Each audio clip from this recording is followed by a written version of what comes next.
Hey guys, this is Hamon, and as you can see, I'm definitely a lot different. But this is basically the intro bit before the actual video starts, so I can tell you that I am on several different platforms at this point. As you can see here, I'm on YouTube already, but I'm also found on Twitch, on Twitter, on Tumblr, and on TikTok. Uh, Twitch is where you'll see me stream often, mostly late at night. Twitter and Tumblr is where you can see stuff like my art, and you can check out my TikTok for animatics like the ones you've been seeing upload on my shorts, but you get the more latest ones there. So with that said, I hope you enjoyed the video, and I'll see you there. Hey guys, this is Hamon, and welcome back to Bytesize, the show where I review games that I've taken interest in. They have to be old, they have to be new, they just have to be something I'm interested in. And today I'm going to be talking about Sea of Stars. This is a fantasy RPG game that takes place in the same universe as The Messenger, which I haven't reviewed before, so I have no idea how that went. Supposedly, anyway. It's very interesting for the most part in terms of everything. Start off with the story. You play as one of two solstice warriors, Zale or Valere. Although, the way her name is, I feel like I should call her Valerie. So, you're tasked with defeating the evils of the world, and along the way, you run into your old friend Graal, or Grail, or however his name is said, and he joins you on your adventures. And immediately, I like him more than the Solstice Warriors, in a sense. Here's the thing. So, the whole game is essentially, to me, Mario and Luigi Superstar Saga.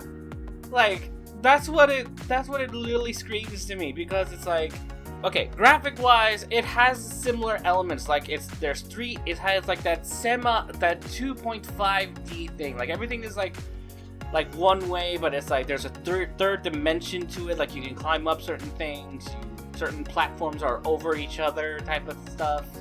So it's like you have to go around in order to get to those places, or like go under them and all that. Characters and all that are very nicely designed. I like the enemies and all that. The backgrounds are very beautifully done. Pixel art and all that, and it's very beautiful, I will say. Like, seriously, it all looks really good. Like, the characters, and just to talk about the characters briefly, I do like that they have a third-party member that is absolutely a one of the people type of thing. Like, the characters you play as the Solstice Warriors, they are like out of it. Like they haven't been on the surface level for so long, they probably don't know how to interact with people so much, and which is silly. So it's like you have a third person that is like, hey, I'm just able to talk to people like a normal person, not like a protagonist in a video game. And this goes into gameplay, which, like I said, is reminiscent of Mario and Luigi Superstar Saga, because you have things such as the attack, a special, skill set, and items. And in this game, you can supposedly have up to 5 members. I haven't gotten as far as to get 2 more members to join my group and thus able to attack, but that's how it seems to go.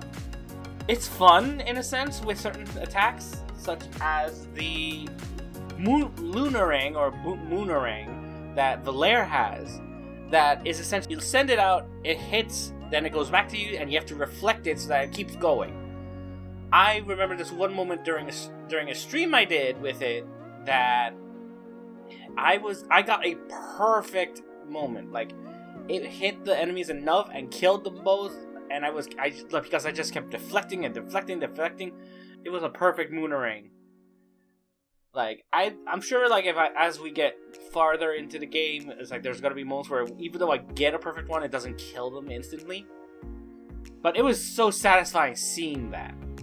Enemies have different weaknesses and such that you have to figure out as you play and all that. One enemy might be weak against slicing attacks, another one might be weak against blunt attacks, one might be weak against solar power, another might be weak against lunar, and, other elements that will probably be introduced as we go further along. And again, it's been interesting. The other aspect is that the enemies will sometimes have a special attack prep that you can break by doing specific types of attacks, whether it's blunt, sharp, lunar, solar, whatever the need calls for. If you're able to do it in time, you can completely cancel the attack. But if you only get like a certain amount, all it does is reduce the amount of damage you take. And then there's the aspect of timing. Now, in terms of you attacking, time the moment just right and press the attack button. You can actually do more damage to the enemy. Whereas if you're defending, if you defend it just right, you reduce the amount of damage you take. And then there's this other aspect that there's items in the whole game that can alter how the game works. They're called relics in this one. Some of them can make the game really easy, some of them make the game hard, some of them can just make the whole thing rather silly in a sense.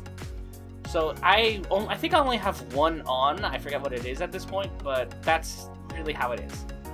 The fact of the matter is, this game has been very interesting.